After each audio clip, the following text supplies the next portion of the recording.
Morning. Warning. This is a special board meeting in Menlo Park Fire Protection District on September 8, 2016. Roll call. Director Solano?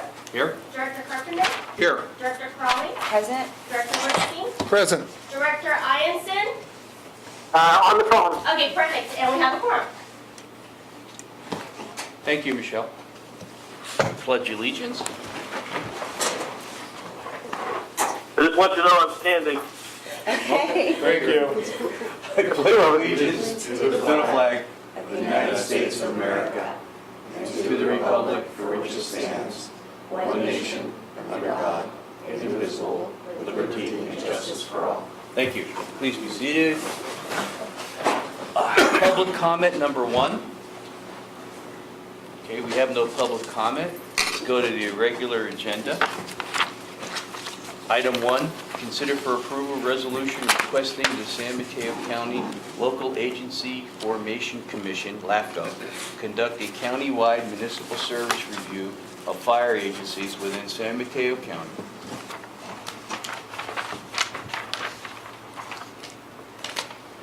Do I have a motion? So moved.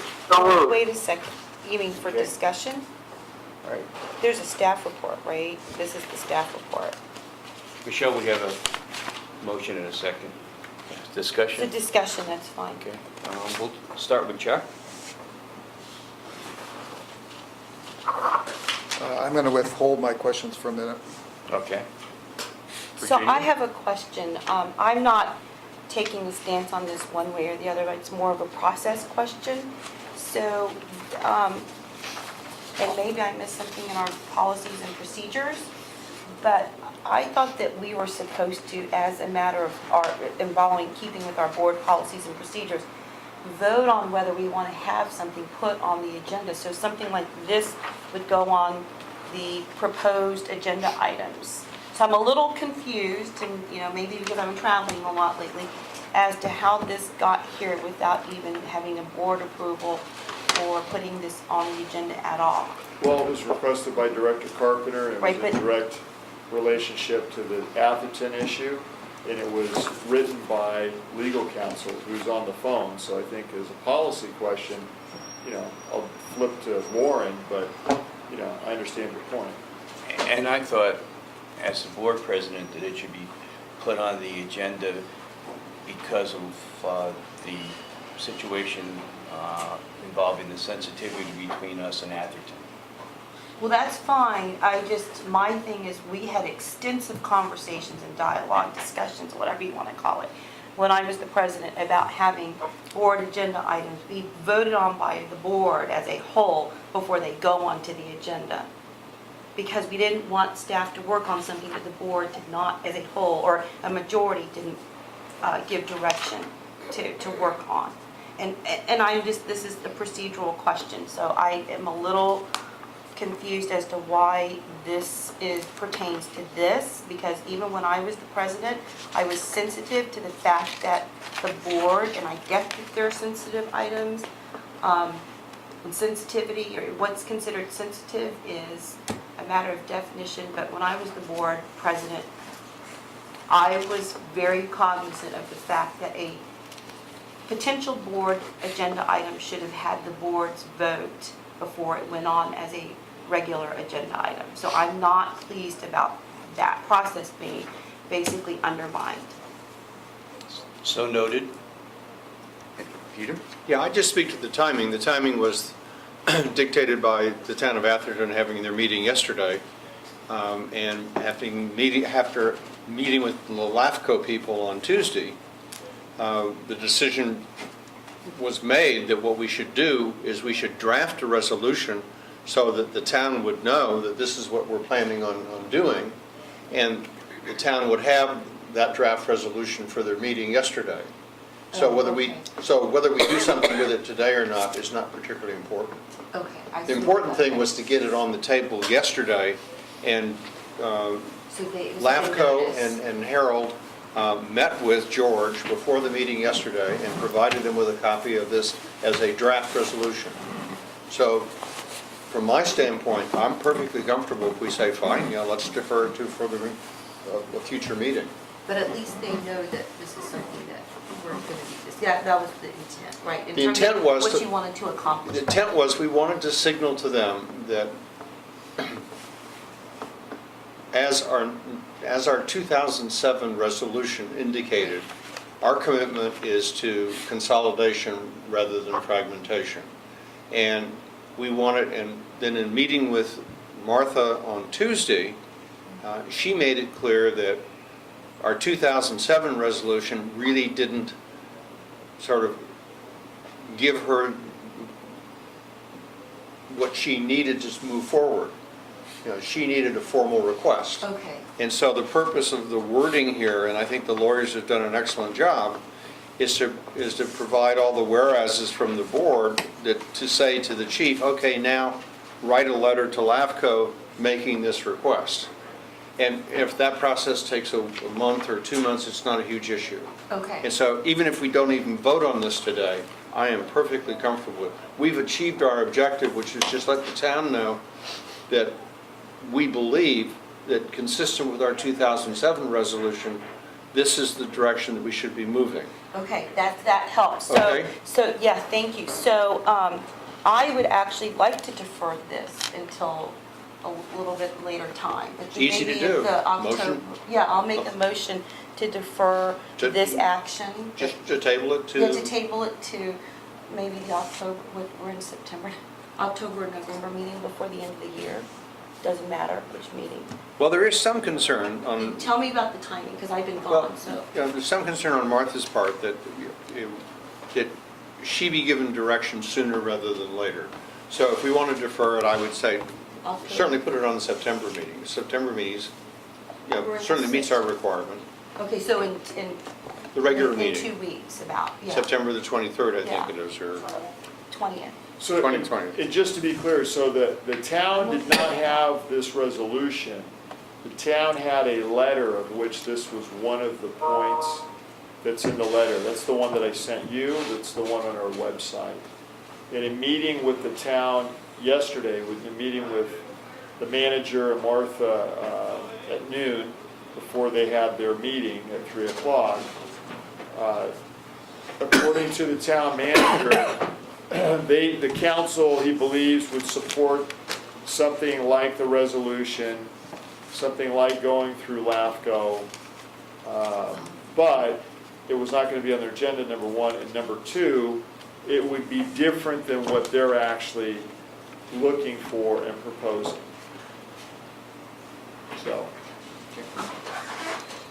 So I would certainly recommend tabling it The September 20th. until the September 20th meeting, or placing it on the September 20th meeting agenda. Okay, let's do that, and basically, And I'll second that motion. and this is Okay, well, just, we have a motion to table, a motion and second. Any further discussion? Chuck? Just to Not interject, debated. the motion I- to continue I this think- matter to the September 23rd meeting, is that correct? Right. Okay. yeah, so that was my motion, seconded by Peter. And Very then good. Chuck has a comment. No, there's no discussion of this, is it? Yeah. No, it's not Oh, debatable. Oh, it's tabled. Motion to table is not Yeah, debatable. yeah, that's fine. Okay, so we Well, have to vote. all those in favor? Aye? Aye. Aye. Opposed? Rex? I think we I have to thought it had to do be done by a roll call since it was on a conference. That's Right, right. right. Okay, Director Solano, Aye. Director Carpenter, Aye? Director Crowley, Aye. Director Bernstein, Aye.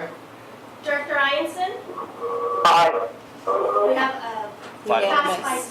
0. Okay, thank you. Thanks. Okay, so this will be tabled until our next meeting. But just the resolution, we can still have a discussion. September. Yeah. He wants. Well, no, we can't. No, we I can't think because it's- we tabled I it. think The whole it's- item, The the whole All item? items tabled, yeah. We can discuss it at the September 20th meeting. Okay. Can I just ask for clarification? I thought the motion was to approve the resolution, and her motion was to table that motion. Right, and that's. But that doesn't end the discussion of the agenda item. I think it does. No. I didn't make a motion. So my motion was just to table the whole item until September 20th. There was no. The resolution is the item. Right. And Which it's is been part tabled. of the, which is part of Stephen? item 1.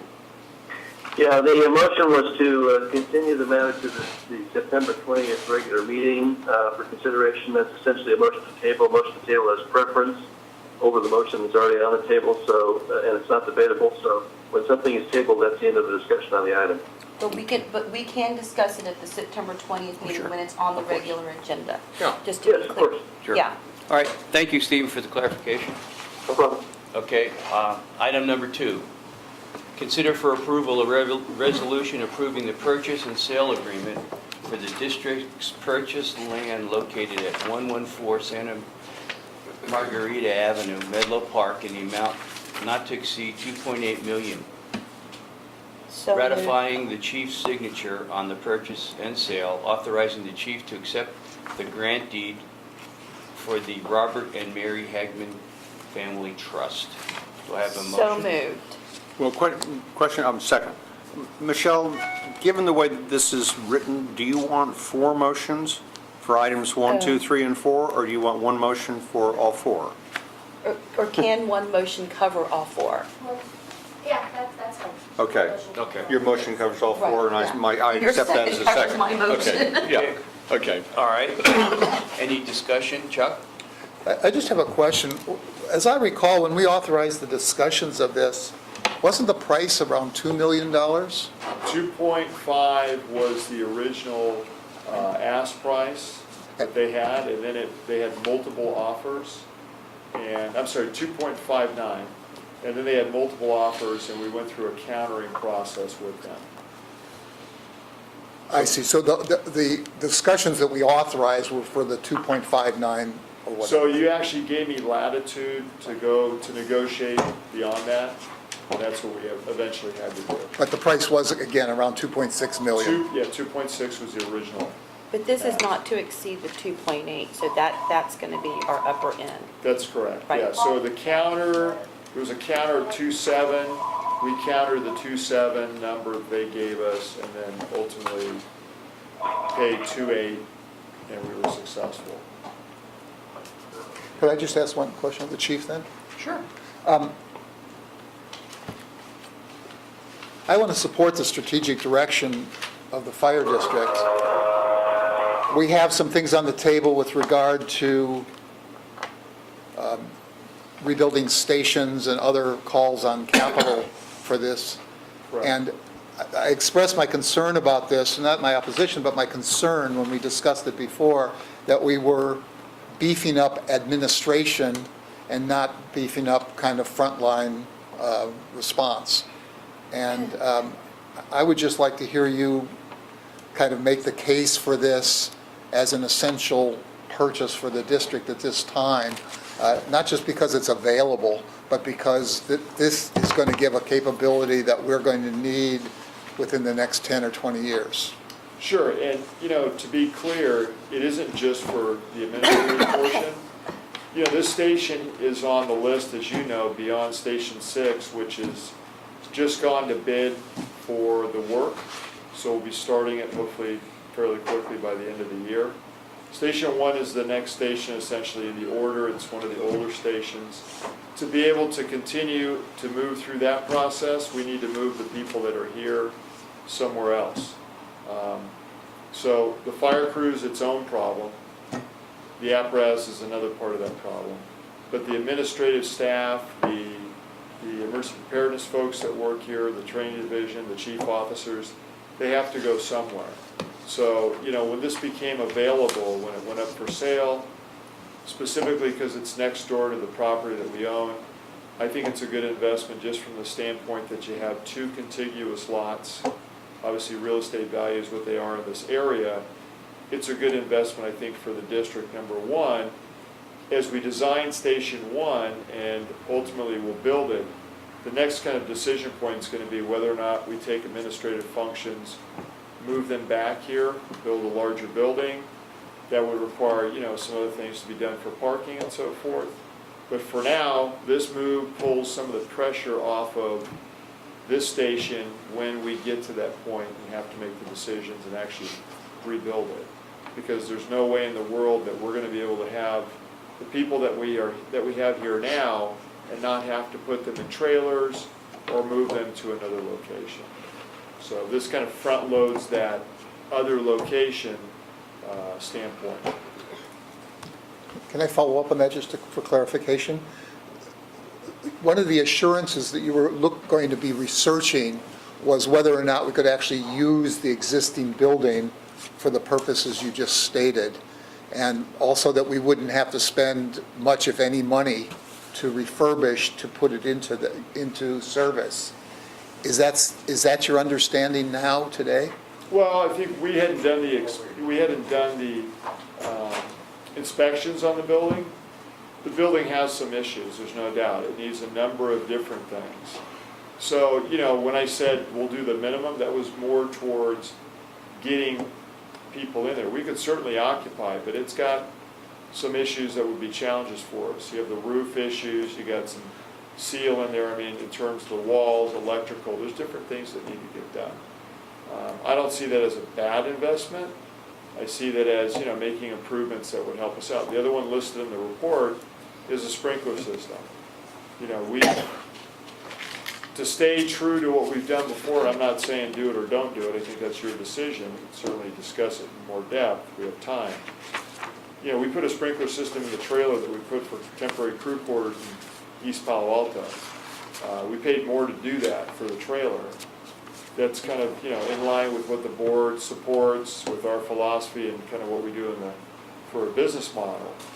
But it's not, I don't know the cost of that yet, but I know that it would not be inexpensive to do it.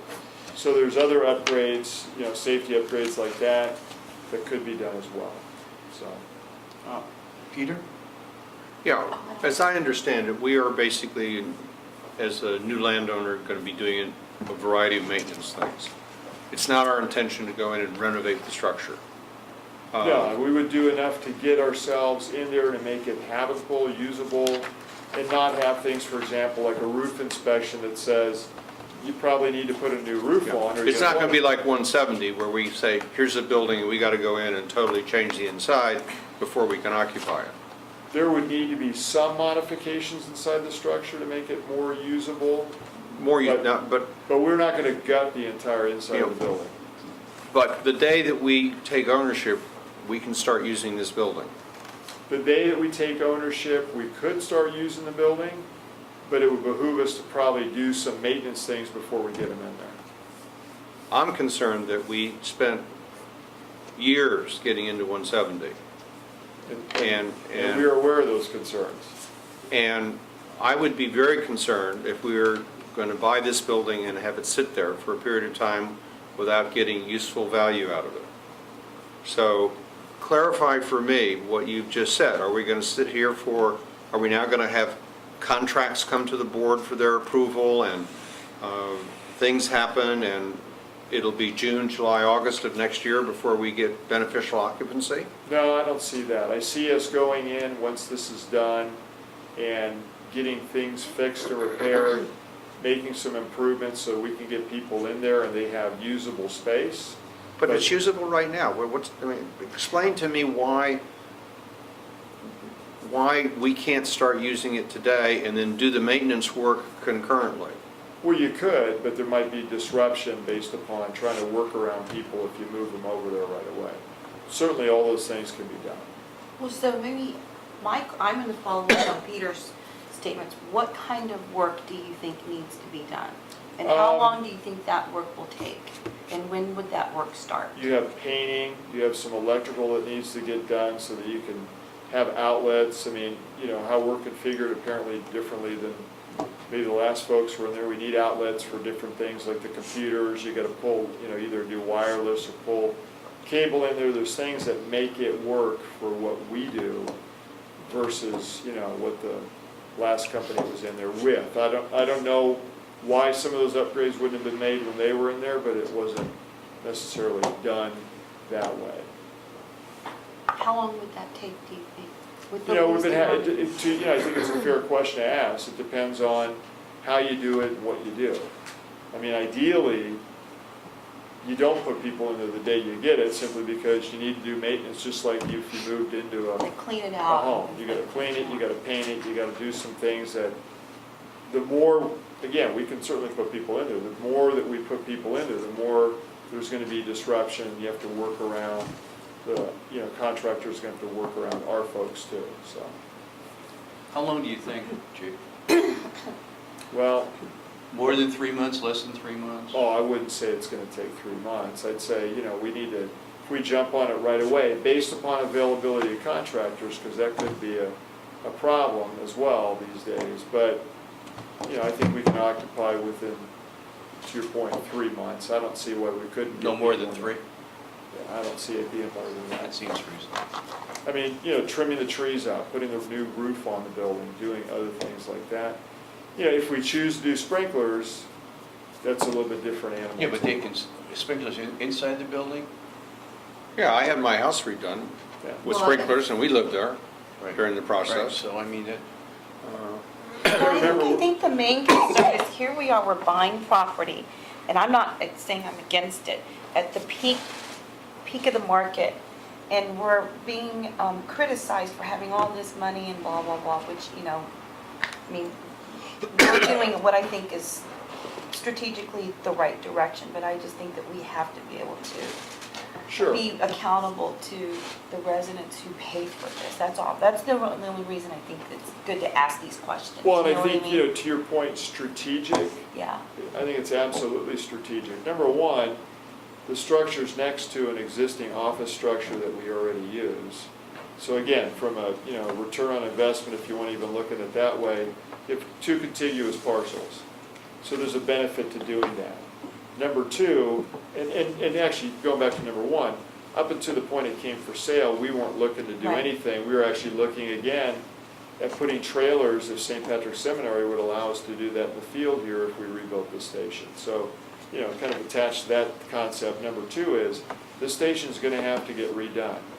We got more people than we have space at 170. Where are they gonna go? So that presents the next problem as you move through strategically with the facilities. Where are you gonna put people? We don't wanna disrupt them for too long. Temporary structures equally are not cheap to rent, right. to set up, to put in place. So I think, again, strategically, this is a good strategic move for us that allows us in advance of doing something to make a move that will make this station, when it does get redone, a smoother process, because it would not be. I don't think any of us, Chief, are questioning the wisdom of doing this. Yeah. I think some of us are concerned about taking beneficial occupancy sooner rather than later, for 2 reasons. One of which is, it really was a black mark how much we paid for, the cost of money on 170, how long we owned that building before we used it. And had we known before we bought the building that it was going to be basically a 2-year operation to get it, we would have probably behaved differently. Sure. So one fact on that maybe everybody doesn't remember, actually several facts. Number one, the original architect, we got into a lawsuit with that architect, that cost us time. That architect designed a structure based upon floor area ratio that could not be built, and then thought that the district could go to the city. I understand that. Delay after delay with that. Yeah, and I can see someone coming to us in a month and say, well, the person that we hired for this building has quit, and so we had to hire somebody else. My strong advice to you is the day that we get ownership, that prevention moves files in there, that we have a physical presence in that building, that we are using it, that we do not leave it vacant. If we leave it vacant, we run some very significant risks. One of the risks is that we are not perceived, and understandably so, as using our assets appropriately. And another risk, which I don't think is trivial, is that the city of Menlo Park is going to come along and say you can't use it. And I think that the only way to deal with that is to have an established use. Because it's much harder to deal with an established use than it is to say to somebody, no, you can't start using something. So at midnight of the day you take possession, I would take possession. And, put a sign on the building, put people, put files, do something with it so it is ours and we've occupied it. Okay? That's my advice. Message received, and we'll work on that part of it. Yes, Joe. I have a couple more questions I want to follow up with. To Peter's point here, I think one of the key things, and this, I thought that's what you were going to talk to the city about, is if in fact are using it as an adjunct to fire station is a change of use. Because if it is a change of use, it triggers all sorts of requirements to bring it up to current codes. We'd have to meet seismic codes, we'd have to meet energy codes, things that I'm sure the building wouldn't pass. And at that point, I mean, we're talking about millions upon millions of dollars, probably, I would guess, $2-3 million to bring it up to code. Just to clarify, when you say station, we're talking about administrative functions, office related. We're not talking about bringing the fire crew over there and using it for them to live in, to, eat and cook and. I guess I'd like to just echo Peter's caution. I think how you define how we're going to use it could be critical in that. And the second thing related to that is, it seems to me that we should only put substantial investment into it, including the fire sprinkler, if we believe we're going to hold it long-term and if the structure as is has value long-term. If we're expecting to replace the structure, putting on new roof, putting in fire sprinkler seems to me kind of a waste of capital funds. And then I just had one clarification, because I just didn't understand on the fiscal impact in the staff report. There's two different numbers here, and I realize that one is for the 170 building, but I don't get the relationship.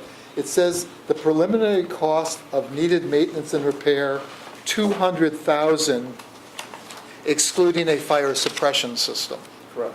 And then the next line says, preliminary cost of alterations and improvements to 170, 150.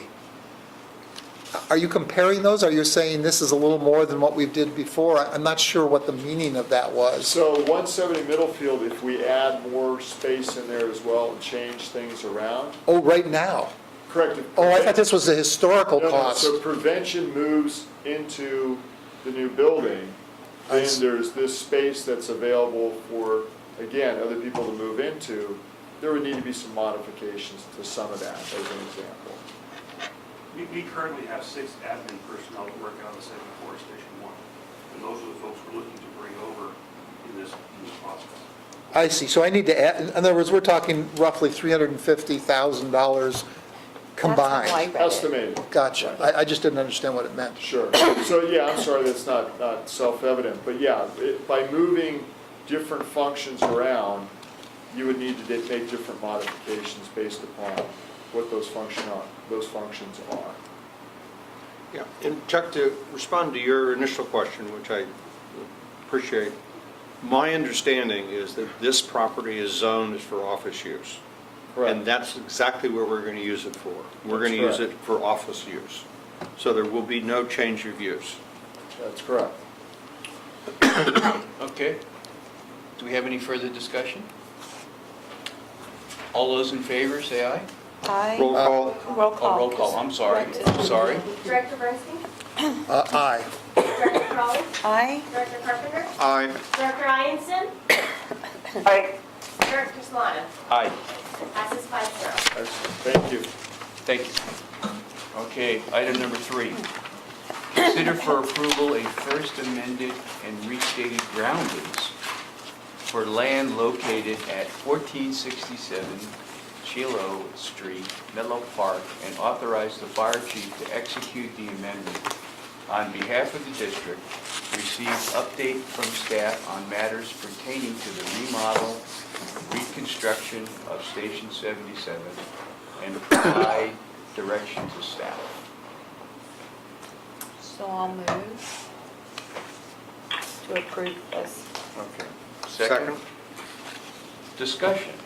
Chief, is this yours? It is. There you And I know Lauren's on the phone too, so she can chime in. She's negotiating Lauren, are you there? with the city. Thank you. So this lease agreement, and Lauren can speak to the substance and what the discussions that they had with the city attorney, But as you know, we've been pursuing this for about 3.5 years. Only recently did we have legal counsel get involved, so they did a rewrite that has not passed at the city yet, but this is the draft that they've worked out with the city's general counsel. And this would allow us then, at least if we needed to rebuild, this would allow us, I think, a long enough period of time to where we would get a useful life out of any type of station rebuild that we would have out there. It doesn't supplant the purchase. That's a different animal at this point. The city has not said that they're willing to sell the property. We haven't asked again recently. They say it's new to them that we would want more property around the station. They said they hadn't heard that before, which may or may not be completely true, but we'll make sure that's clarified. However, this is a good first step of moving forward to try and at least secure a longer lease agreement. Now, to the substance of the lease agreement, I'll defer to legal counsel, because I know they've been battering this back and forth with each other. So. Can I ask a quick question, Ron? Well, let's have them, Well, I just have a quick, it's in the I item. can run through the major negotiated terms, if that would be helpful. okay, Yeah, go ahead, that's- Lauren. Yeah. Okay, so basically, we had sent over a version that we believe would be acceptable to the district, and we have negotiated some of the terms. We did not get everything we wanted, but I do believe that what we're presenting to you today is going to be the best that we're going to get in terms of a lease negotiation. So it would be a 35-year ground lease beginning. The date that was suggested by the Menlo Park City Attorney is October 1st. So from 2016, this would be a 55-year term to expire in 2071. So we would be in about 30 years because the original lease had been executed in 1995. The use of the leased premises, we had originally requested that the site would be permitted for use as a fire station or for any other legal public use. The city wanted to limit the use of the site to be just a fire station, but basically our argument was that you can't really predict what fire services will look like in 55 years. So we negotiated some language that says that the site will be used as a fire station or for fire suppression, prevention, or the provision of emergency services. So it gives us a little bit more flexibility. Section 6 of the lease that discusses improvements was probably the one that was negotiated hardest. We originally wanted to put in some language that actually would have had the city agree to refrain from interfering or actively delaying the district applications for expansion.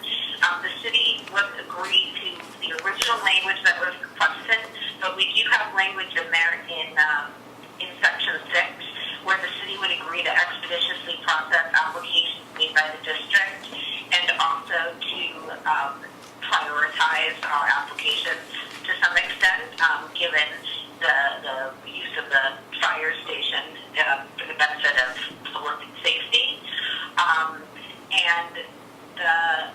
So right now it basically says that they will expeditiously process applications including general plan amendments, zoning amendments, use permits, architectural control, lot line adjustments, lot mergers, etc. They didn't agree specifically to approve buildings built across lot lines because there are some legal complications in that, but I do think that what we have here gives us some flexibility and understanding from the city that we will be engaging in a project for the expansion or remodel of the station. That goes on to CEQA. The district believes that we would be the lead agency under CEQA for any rebuild of our station. The city would like to be the lead agency. Basically, the negotiation here was we took out the language referring to CEQA, and as your district council, we still are of the opinion that we would be the lead agency, and we would simply rely on the law. So we just don't have the lease pre-committing one of the agencies to be the lead agency. We would just, once the project comes along, we'll rely on the law and make the argument at that point. So I can try to answer any questions. I was also, in conversation with the city attorney, I've been told that this will be on the consent calendar for the upcoming meetings at the city in the same form that you're seeing it in. So obviously they have not approved this draft yet, but I'm told it will be put before the city council at their next meeting, and that any conversations about the sale of the property would probably take place after the city saw plans for our remodel or reconstruct, but that is just in council conversation. Thank you, Lauren. I have one question. Lauren? Yeah. If we approve this and rent this, which we've already been on the property for a number of years and it wasn't executed properly, can we still, if we decide to expand, can we buy other parcels surrounding Yes. our facility? Yes. There's no restriction that the city can't step in and say we can't do that? There's no restriction of the city can still exercise anything within its legal power in terms of approving or denying district applications for use of land or for rezoning, etc. But there is nothing embedded in this lease that prevents the district from making any kind of a land purchase. That's within the right of the district under the Fire Protection District law. Okay, one more question, Ron. Okay, thank you. Virginia? Question. Well, all right, Rex, we have Virginia, and then we'll go to you. So just Okay. a quick one. Thank you. It says consider approval for a first amended lease. How many amendments do you think we're gonna have? So I apologize if the question is directed to me. I can't hear Virginia, so someone will have to Sorry. repeat her question. So it says the motion is to approve a first amended lease.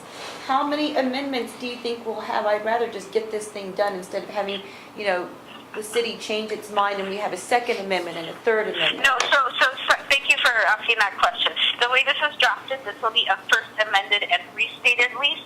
So it essentially would just replace the original lease in its entirety. So the 1995 lease would no longer be authority. This would be authority. So, we have the opportunity for further amendments in the future, but the intent of both parties that this is approved would just be that this is the lease. It's just an amendment in the sense that we're replacing the 1995 version.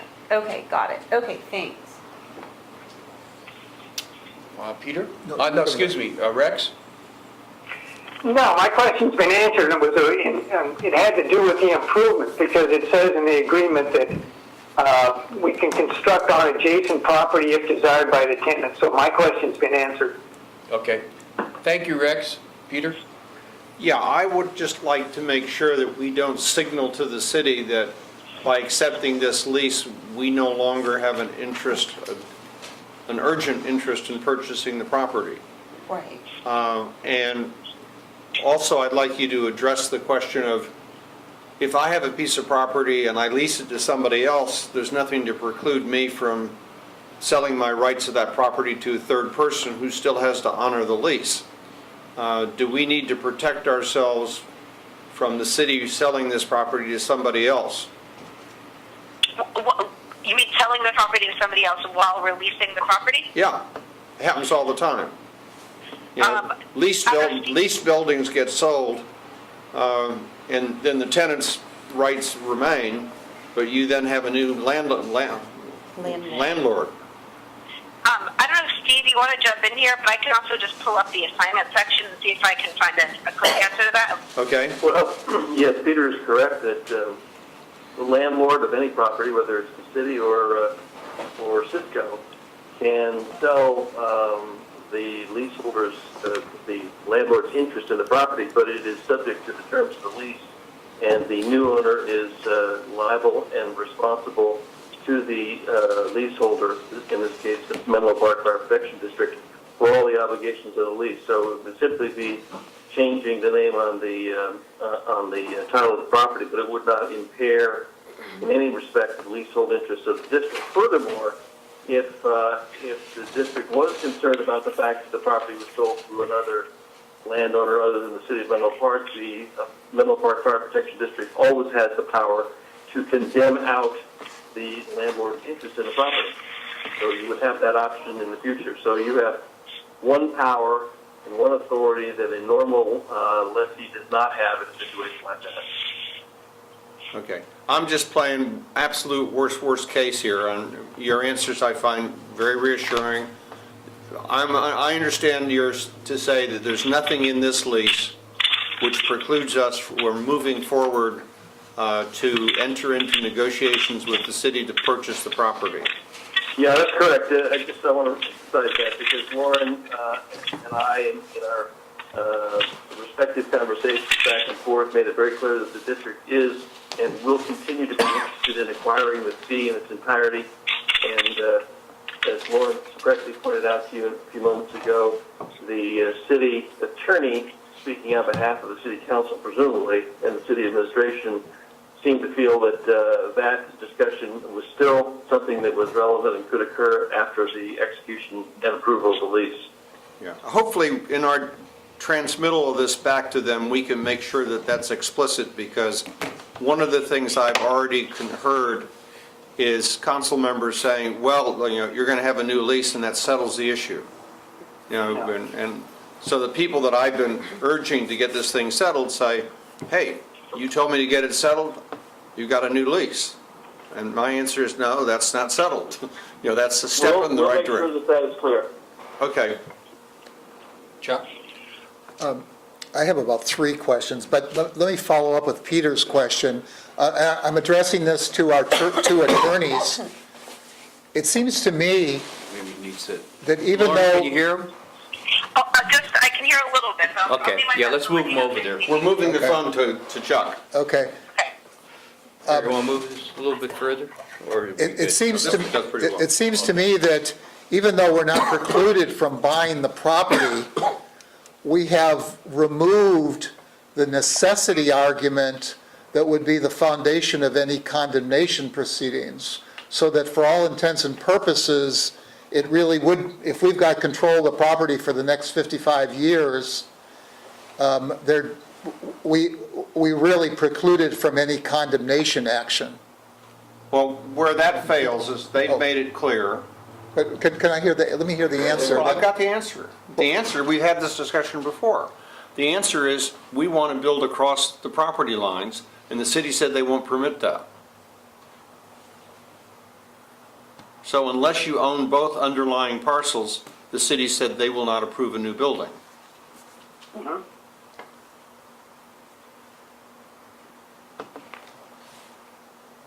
Well, let me just say, I don't believe that's true. I cited examples to you of where in the city of Menlo Park, they have approved building across different zonings on contiguous properties, and that has occurred. So They claim that, the I'm city not says, arguing what they've claimed, I'm just saying to you it's occurred. Can you address the issue of condemnation? Would it be virtually impossible in terms of necessity to condemn the property? Wait, hold it. Stephen, Lauren? Yes. Yes. Have you got the gist of the question? Because there've been a lot of stuff rifled at you here. Yeah, I think I have to just, let me take a shot at it. Can you repeat the question, Stephen? Yeah, I think the question is, if we approve a 55-year lease for this property, and if the city of Menlo Park also approves that lease, we basically have the right of possession of this property for the next 55 years for purposes of carrying out the district's primary responsibility of fire protection and suppression. If the district board of directors decided, notwithstanding the fact that we have this 55-year lease, that it wanted to condemn in fee ownership the underlying property, would the fact that there is a lease prevent us from doing so? And I think that this goes back to the discussion that we had previously, and I don't want to disclose the contents of closed session, but I will say that it does relate to the question of a more necessary use. My answer is simply this. We would have to articulate some reason why the leasehold interest only, without ownership of the fee, prevents us or impairs us from carrying out responsibilities for us to make a cogent argument for public use necessity. In other words, if we have the property and we can build a functional fire station on it, then there's a question about whether or not the public use necessity requires that we own the underlying fee if we have a long-term lease for $1 for 55 years. But if there's something that occurs that prevents that, and that could be land use approvals, it could be lot line adjustments, it could be the need for greater parcel of property other than what the footprint of 77 is right now, such as the adjacent parcel, then that would give us a basis for saying that the public use necessity requires that we acquire and control the fees so we can consolidate parcels, eliminate lot lines, and do those sorts of things. Without getting into the question of whether leased parcel, ground lease parcel, you can eliminate lot line. Because there are situations where you can do just that. I built a theater in another community across a lot line that was the subject of a ground lease. And there were certain agreements that we had to enter into with the landlord to accomplish that, so it is possible. But that would be the way I would answer Chuck's question as best I heard it. Does that answer your question? Okay, thank you, Stephen. Chuck, go ahead and. Thank you. That does answer the question. I want to ask about CEQA. Two things. One, that the attorney for the city, did he offer his opinion about the lead agency in a written document, or is this just a verbal exchange? Just a verbal exchange. He might have put it in an email, I don't recall.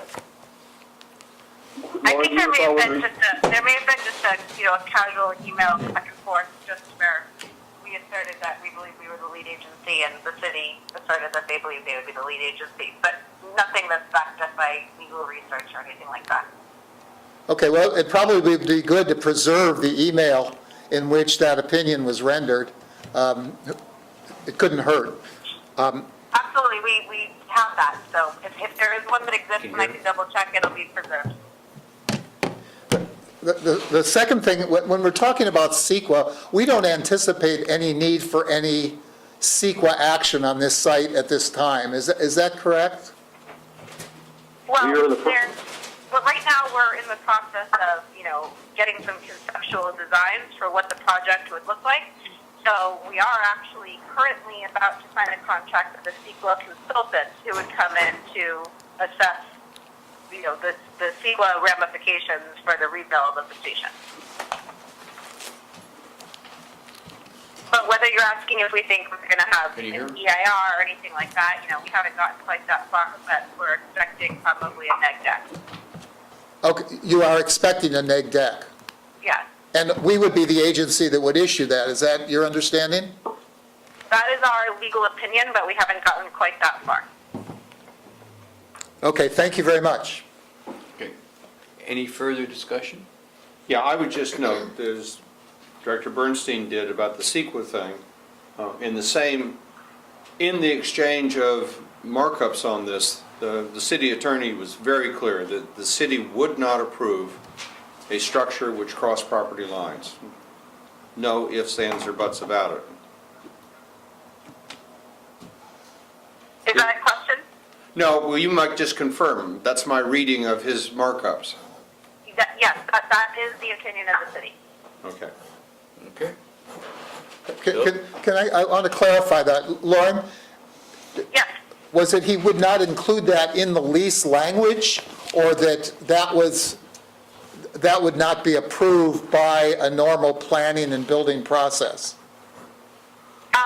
I believe that it is the city attorney's opinion that under the building code that they wouldn't be able to approve a building across lot lines. Again, we didn't get into an extensive legal analysis, but the opinion that was shared with me is that it's his opinion that the city won't approve a building across the lot lines at this point. Okay. As I indicated, it's my opinion that is an error. I think you can do that. Yeah, and also, it seems to me that what we're envisioning right now, as I understand from the chief, is that we would be looking at some sort of a drive in or out of the property through those other properties, not a building that crossed lot lines. Not correct. You look at the front of Station 2 and look at the front of 77. 77, the front of 77 has to increase, which means the parcel on the side of 77 has to be added to get the width that you have for Station 2 on the Station 77 side. Am I correct, Chief? Yes. And that would be to the left if you're facing the station. That corner property. Yeah, the access off of Terminal is the other piece that we're talking about, and that would not necessarily involve a structure, although, who knows, the city of Menlo Park may feel that a driveway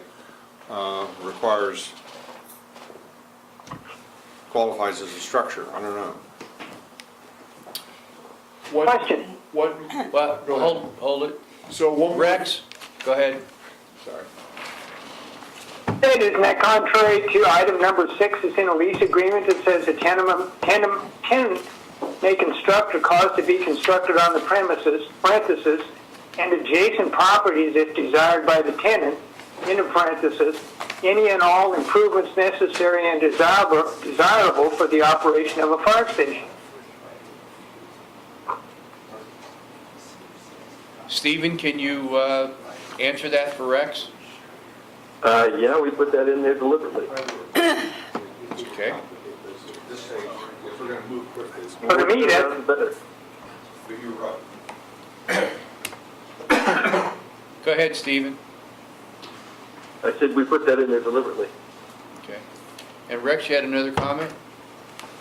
no, I mean, doesn't that, I mean, to me, I interpret that, maybe I'm wrong, as saying that if we buy adjacent property, that we can cause to be constructed on the premises and adjacent property if desired by the tenant, which should be the fire district, any and all improvements necessary and desirable for the operation of a fire station. Correct. Correct. But the So that means we last have sentence, property, but that necessarily doesn't mean that the city will approve our building across lines if we don't own it. Well, the city will have to consider whether or not they'll approve a lot line adjustment to eliminate that parcel. Okay. Okay. Okay, you're good? well, I think the last sentence here, Kind of says it all. well, it's the caveat to the whole thing. We can do it as long as it's approved. There you go. There you go. Yeah. Okay, all right. I'll close discussion, unless Chief, you want to add something? Well, I know Jim Lewis just mentioned it to Director Carpenter as well, but, including what the city had wanted, which was a first right of refusal, if they ever sold to Peters Point the lease agreement, that at least there'd be some clause that we could buy it first since we were the leasee. And I don't know if that's in there or if the attorneys could throw it in there, but something to give us at least some latitude. But Stephen? Lauren? Thanks. Sorry, I couldn't hear that question. Do we want to include a right of first refusal if the city intends to sell the property, the underlying property to somebody else? I mean, we could try to negotiate that, but, any further negotiations at this point could just potentially stall the process, but. Yeah, and that's my concern. My concern is if we're going to move quickly on the sale issue, then I'm comfortable not addressing the right of first refusal. Because their commitment to get this on the September board meeting, I think, is a very positive step. it's good stuff. And so I would like to see us approve this without change. Because if we approve it without change, there's no reason that they don't have an excuse for not going forward.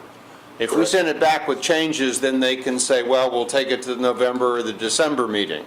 So it's not perfect, but I think it's awfully very good. And I would urge that we go ahead and approve it without change.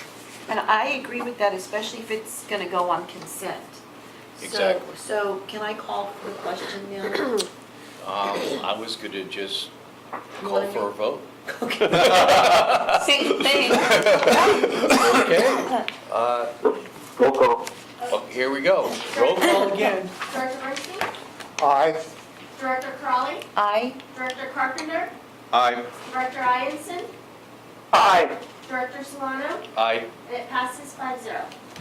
Thank you. Thank you, Harold. And thank your staff for all the work they've done on these things, because it's been a lot. Thank you, Steve and Lauren. Thank you. Thank you. Public You guys have comment. plenty of Okay. Public comment number 2. Do we have any more? Yeah. Public comment. Do I have a motion to adjourn? Can I ask a question first, please? Real quick, please? Okay. There's an item here about the Finance Committee meeting on September 13th. I'd like to know if that's going to happen or not. As far as I know, it's on the calendar. Yeah. Okay, all right. So, do I have a motion to adjourn? So moved? Second? So moved. All in favor? Aye. Thank you, Rex, Thanks, Lauren, Rex. Steve.